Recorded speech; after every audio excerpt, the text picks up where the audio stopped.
Your Highness, Mr. Secretary.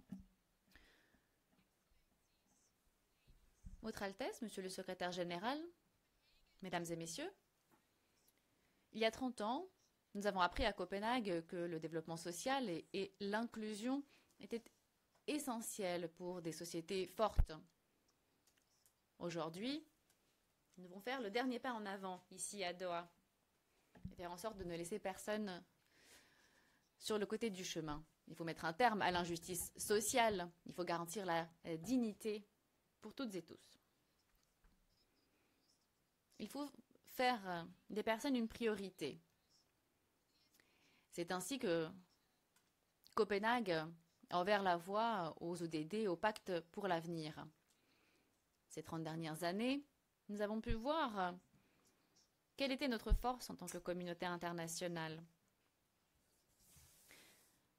Nous avons travaillé ensemble, nous avons pu surmonter les fractures. Le chômage, qui s'élevait à 1 milliard de personnes, 30% de la main-d'œuvre en 1995,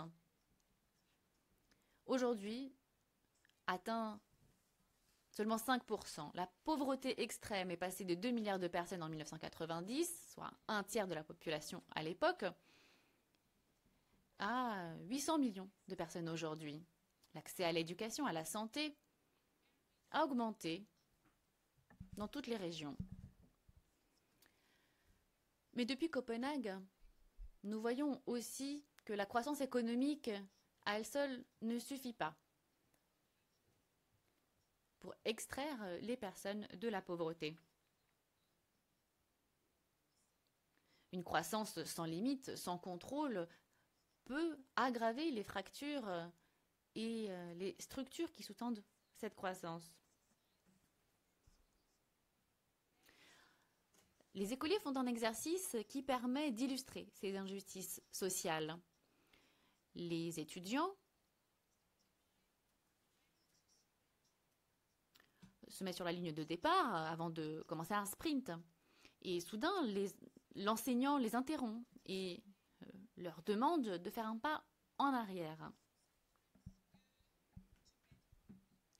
Ceux qui vont se coucher le ventre vide, ceux dont les parents n'ont pas de travail, ceux qui n'ont pas de manuel à la maison, encore les filles. Il apparaît clair que même les meilleurs coureurs ont moins de chances de réussir parce qu'ils ont fait ce pas en arrière, à cause de raisons qui ne sont pas de leur contrôle, à cause des circonstances dans lesquelles ils sont nés. Si notre monde est comme cette course, alors la déclaration de Copenhague a permis à des millions de personnes de faire un pas en avant. Mais trop de personnes sont encore restées derrière ou ont même reculé encore plus. 800 millions de personnes vivent toujours dans la pauvreté extrême. Dans certains pays, la moitié des filles ne vont même pas à l'école primaire. Le chômage recule et atteint aujourd'hui 5% à l'échelle mondiale. Cependant, il y a de grandes disparités derrière ce chiffre. Par exemple, le chômage est de moins de 1% dans certains pays et pourtant il représente 30% dans d'autres. Les jeunes sont 3 fois plus à risque de se retrouver sans travail. Les femmes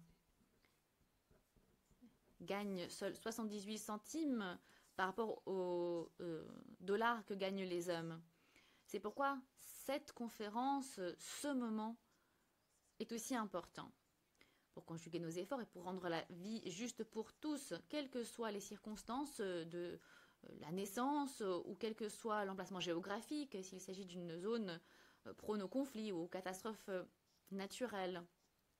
J'aimerais vous parler de nos défis et de nos opportunités partagées pour parvenir au développement social. Premièrement, nous devons aborder de toute urgence le plus gros obstacle qui se trouve sur notre recherche du développement social, la crise climatique. Dans le sillage des catastrophes climatiques, les services sociaux, le PIB sont anéantis en un instant.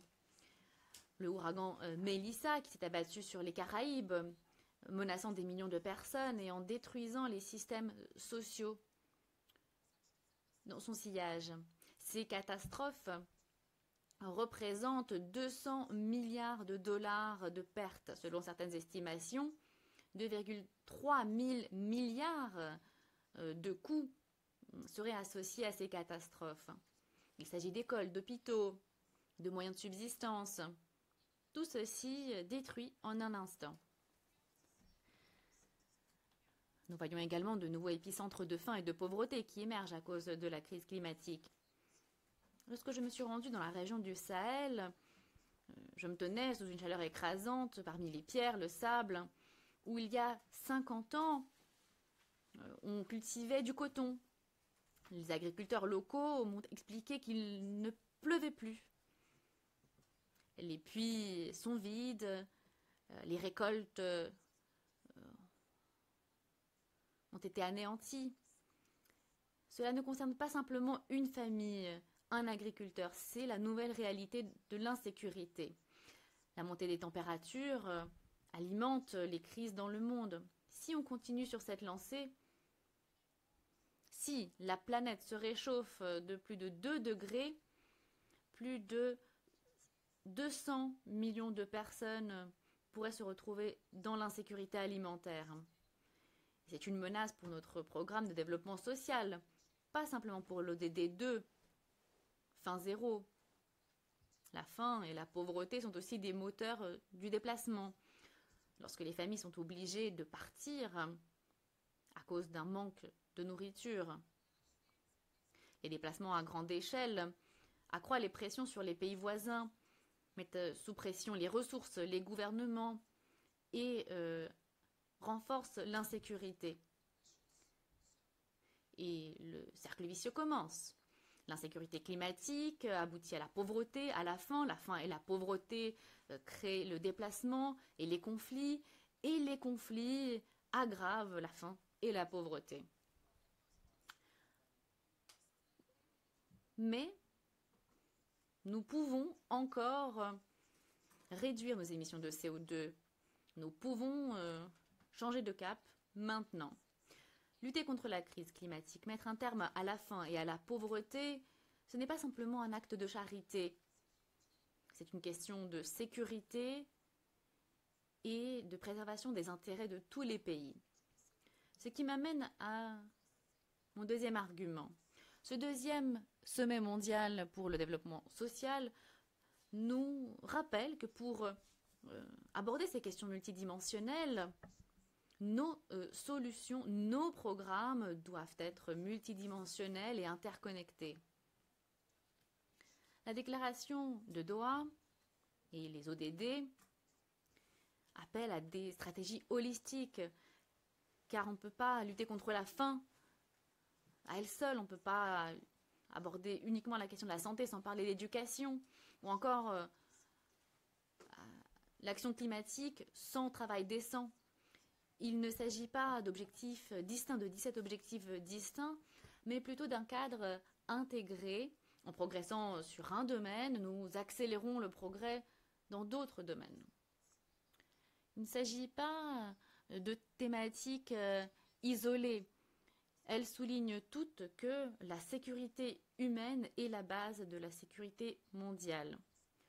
Par conséquent, notre objectif le plus important ici à Doha et dans les semaines à venir lors de la COP à Belém et tout au cours de notre session de l'Assemblée générale à New York, c'est de défendre et de réitérer cette vision et résoudre ces questions transversales de manière interrégionale.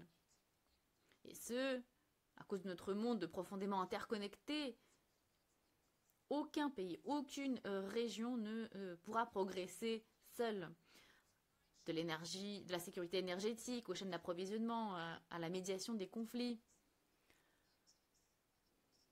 Prenons par exemple les attaques des Houthis contre les livraisons en mer qui ont réduit les livraisons marines dans les ports, dans les ports du Golfe ou en Europe ou ailleurs à cause de l'invasion russe en Ukraine. Les livraisons de céréales n'ont pas pu partir du port d'Odessa dans la mer Noire, provoquant l'insécurité alimentaire et aggravant la crise alimentaire dans cette région aussi et dans d'autres régions du monde. Ces crises nous rappellent que dans cette course pour lutter contre la faim et la pauvreté, nous ne sommes pas en concurrence les uns avec les autres, mais nous sommes dans cette course ensemble. Il y a une réaction en chaîne qui pourrait nous ralentir tous. Ce qui m'amène à mon troisième argument. Réitérer notre engagement en faveur des ODD signifie combler l'écart de financement de 4 milliards de dollars. Permettre le transfert de technologie et le faire en partenariat pour promouvoir la croissance durable et pour que cela bénéficie à tous. Car nous savons que l'un des plus gros problèmes, ce n'est pas l'argent, mais c'est comment et où l'on investit cet argent. Nous devons faire en sorte que ces bienfaits parviennent à tous, partout. Nous devons créer une architecture financière mondiale qui soit adaptée au XXIe siècle. Nous devons lutter contre la charge de la dette, renforcer les fonds internationaux et abattre les limites et les contraintes existantes. Les partenariats publics-privés, s'ils sont adaptés, peuvent réduire les émissions, créer les emplois, soutenir les hôpitaux et alimenter en électricité les écoles. Les nouvelles technologies peuvent aussi apporter des solutions concrètes, offrir de nouvelles opportunités de partenariat avec le secteur privé. Et dans le même temps,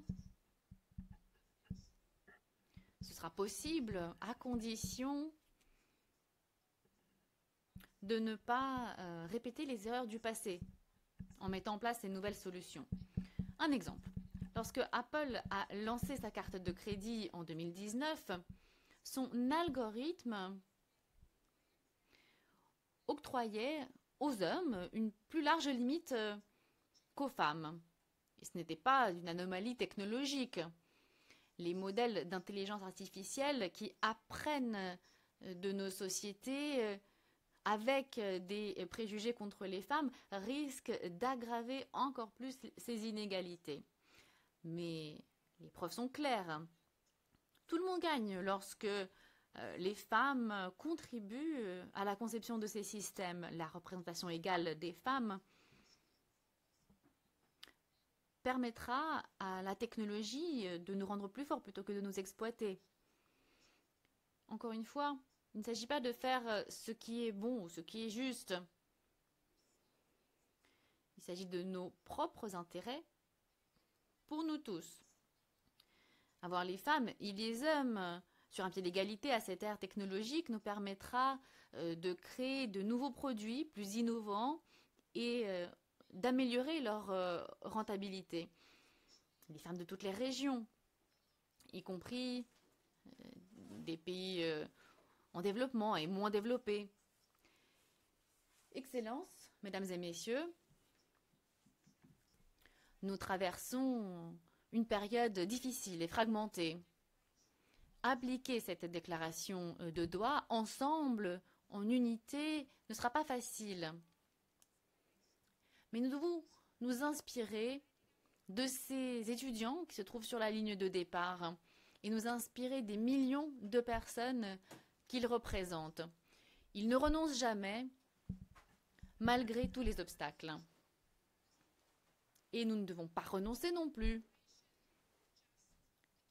Avec la déclaration que nous venons d'adopter, avec cette promesse que nous avons faite pour créer les mêmes règles du jeu pour toutes et tous, une fois pour tous.